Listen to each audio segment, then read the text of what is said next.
What's good, everybody? It's your boy, O'Shea Duke Jackson, back at it again with another episode of the Celebrity Junk. Well, as we know, Tiffany Henyard, unfortunately, has started a new podcast. It will come out on Spotify. And she's going to address the fact that she has been spending all of the people's money on the podcast. That is what she is talking about. So I'll be listening. I'm pretty sure you'll be listening too. But here's something that I've noticed in the city of Dolton. Now, Dolton is right outside of Chicago. And there has been a problem with the resources. The police chief who was fired went viral for saying this about Tiffany Henyard.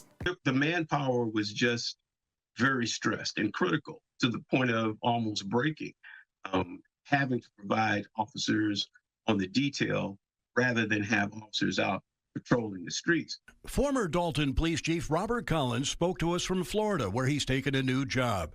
But he says he remains frustrated by what he experienced leading an undermanned, overworked police department, demanded a large personal security detail. You know, wrong is wrong, and there's a time to hold people responsible and accountable for their actions. What he's saying is, basically, the police detail had no resources because that what she had was on overtime was pretty much for her. Okay? So that meant that there's no police in the city, or very few police in the city, because resources are few. Now, let's talk about this next thing. We know the migration crisis is big in Dolton, Illinois. Here's another problem that is happening in the city of Dolton. Good evening, everyone. As everyone knows and has seen what's going on with migrants coming to different communities and kind of like taking over in so many words.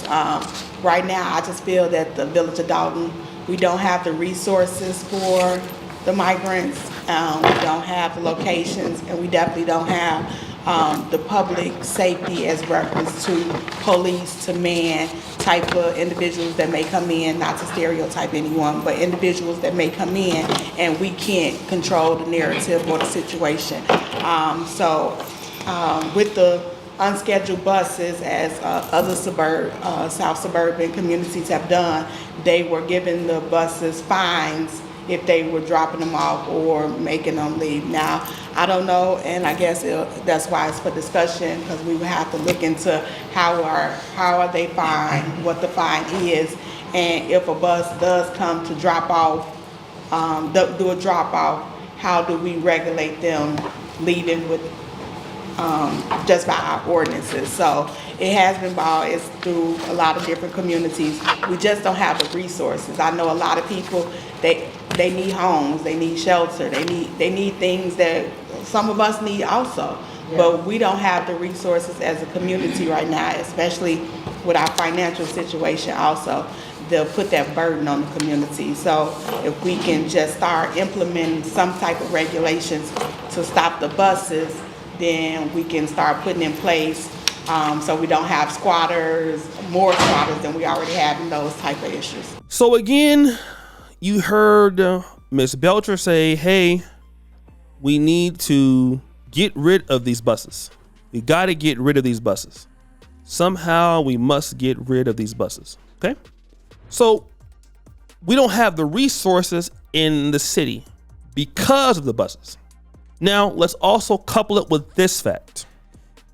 Resources are so low in the city, police cars might be repossessed. Let's check it out. One of the things that we want to put out in this interview is that they are threatening to repossess, repossess police vehicles because of non-payment, which Trustee House brought up at the last board meeting. So talk about that email you got. For State Bank, which is our police vehicles, the Durangos and the Fiats for Public Works. That bill was approved by the board May of 2023. we received an email stating that those cars will be repossessed if we do not get any payment. So with all of that being said, what is the issue here? Well, with all of these problems going on in the city, you have a mayor who is pretty much making it hard for business to renew their licenses. You have a mayor who is spending all of the money to stop funding. Well, what can happen? Let me give you an example of what can happen. If you're a criminal, you're going to want to take advantage of this opportunity. That is exactly what Pookies are doing. Pookies are saying, listen, here's an opportunity for us. Okay? Here's an opportunity for us to do a lot of crime.